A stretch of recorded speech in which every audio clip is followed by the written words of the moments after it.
Good morning, beautiful world. I forgot my watch for a timer, so we'll go off the camera time. Today is Tuesday. It started off as a little different this morning. I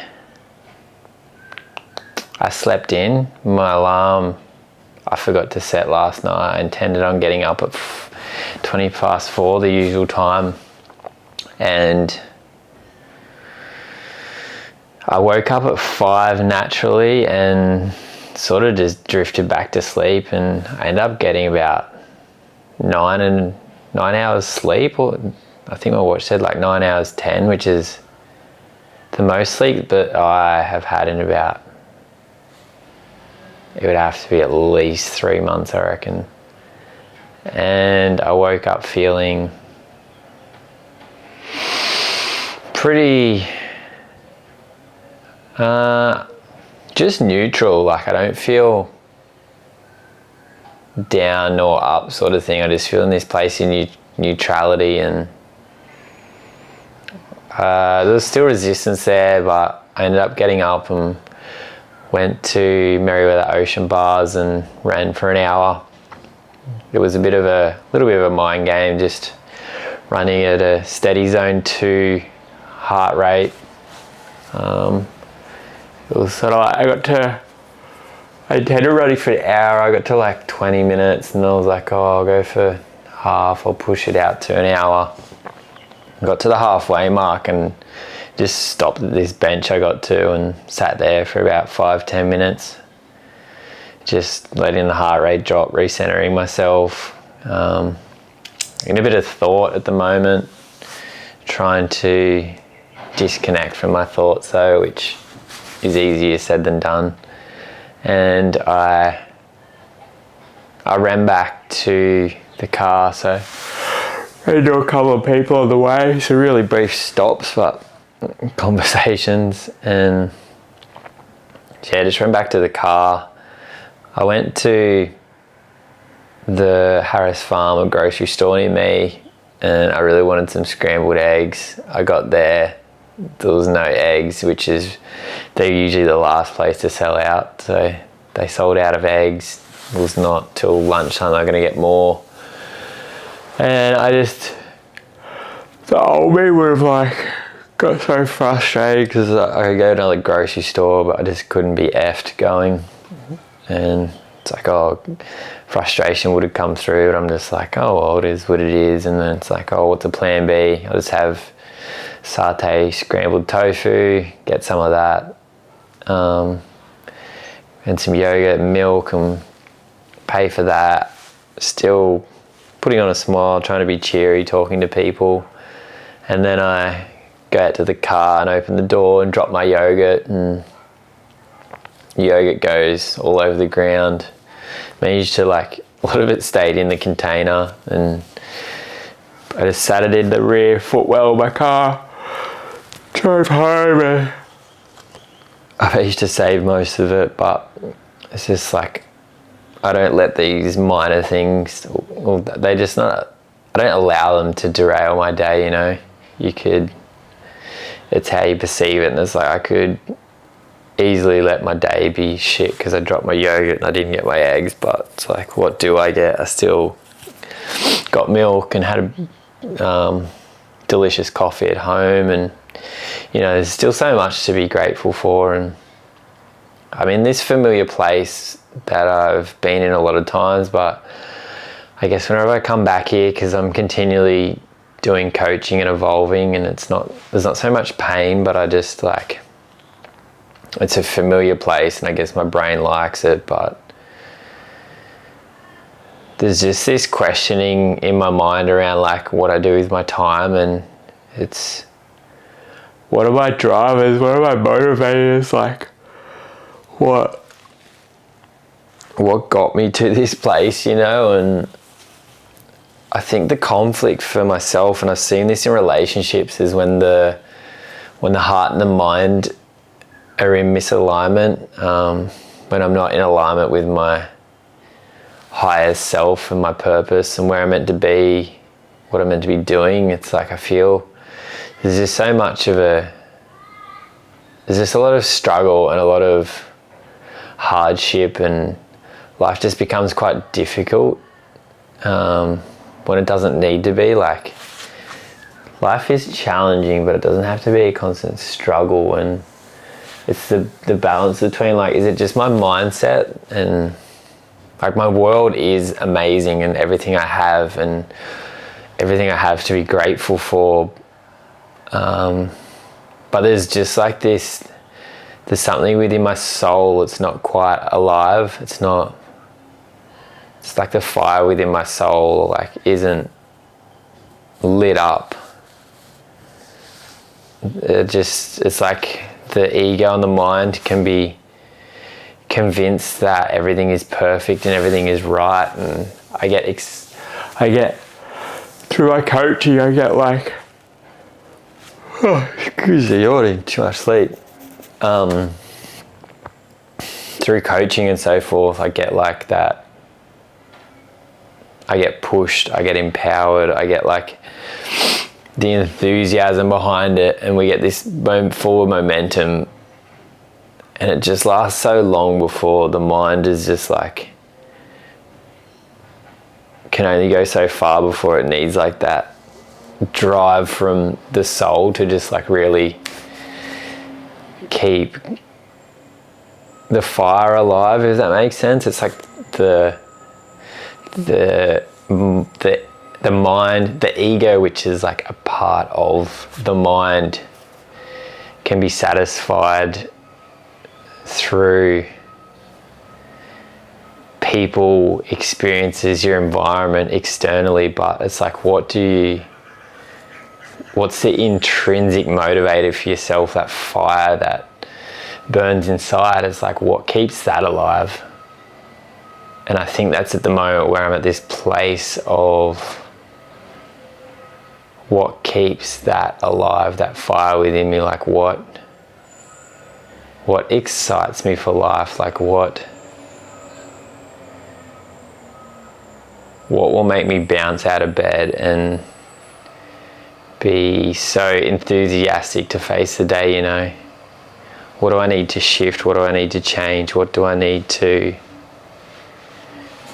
do in my world to create that vision, create my dream? And it's like, what does my soul dream of, not my mind? Like, I can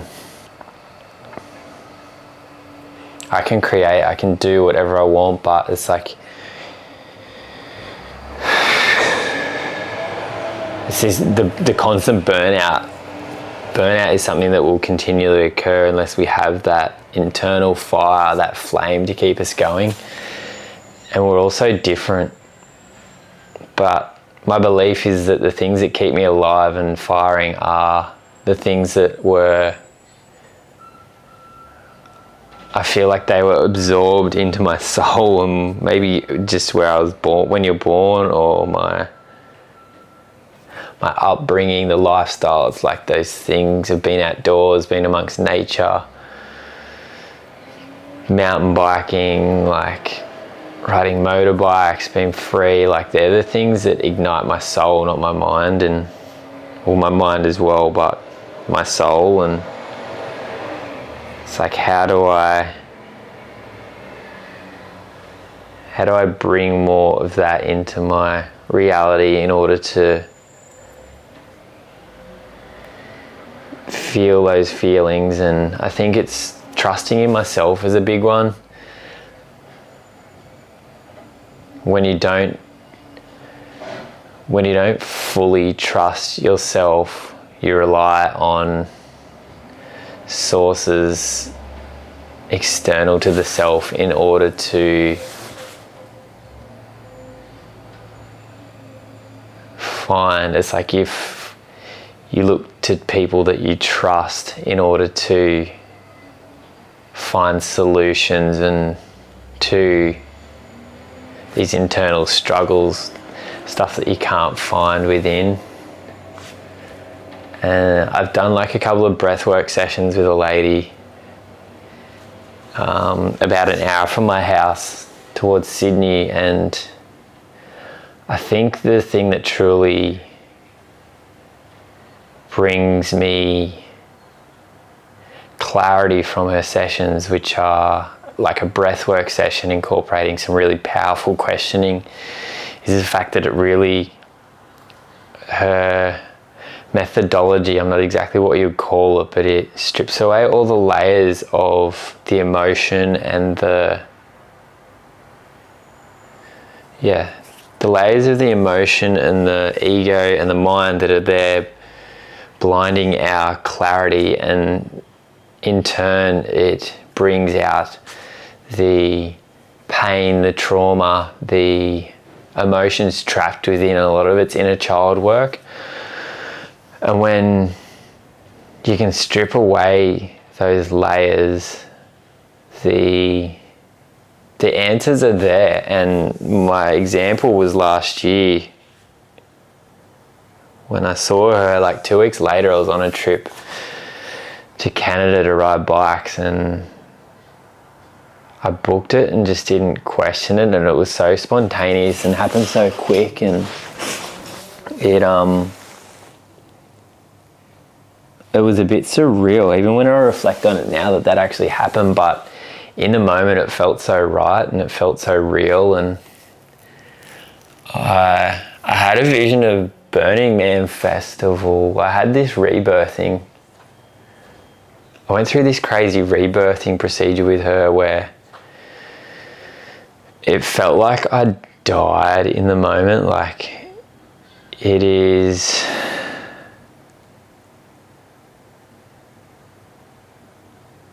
a similar experience to when people have a near-death experience in life where they're like, something happens, whether that's like a car crash or an accident or something within their health that really is a near-death experience for them, and then people have like an awakening. And it was like a version of that where it felt like in the moment, like time stopped, and it was like I died. It felt like my heart stopped beating.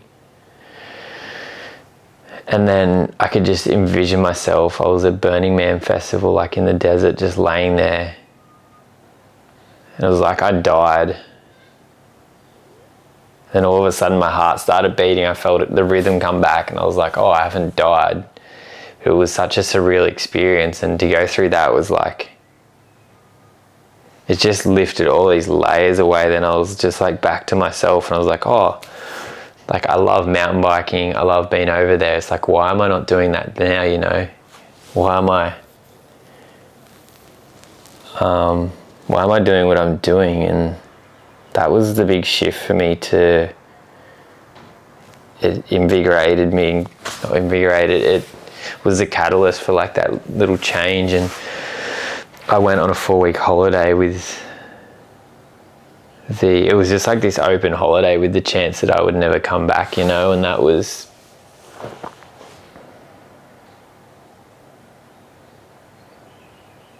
yeah, it was really surreal. And like, at the time, my friend Steve, who lives there, his partner had was going away, and that he had a spare room and a spare car, and yeah, that whole trip, like there was just some really crazy synchronicities like that, and it just made so much sense, and I really thoroughly enjoyed the time there. I think there was still some inner soul searching that was going on, but you know, that's okay too. It's just part of the journey. But it's like, where am I at now? Where am I going? What am I doing? I spend a lot of time in thought and processing, and I do enjoy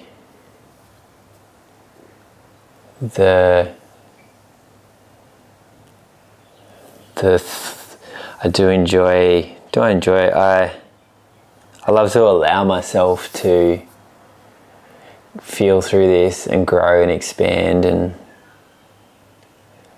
I don't know, life's full of uncertainty. Anything could happen. I'm so blessed to be able to have the freedom I do, and I'm so grateful for today and having another day. I feel a lot less stressed at the moment. Like I've really done F all today, but I'm content with that. And knowing that sometimes that is the best thing for me, and just trying to be more present in the moment, not worrying too much about it, knowing that I will sort this out, I always do. So happy Tuesday.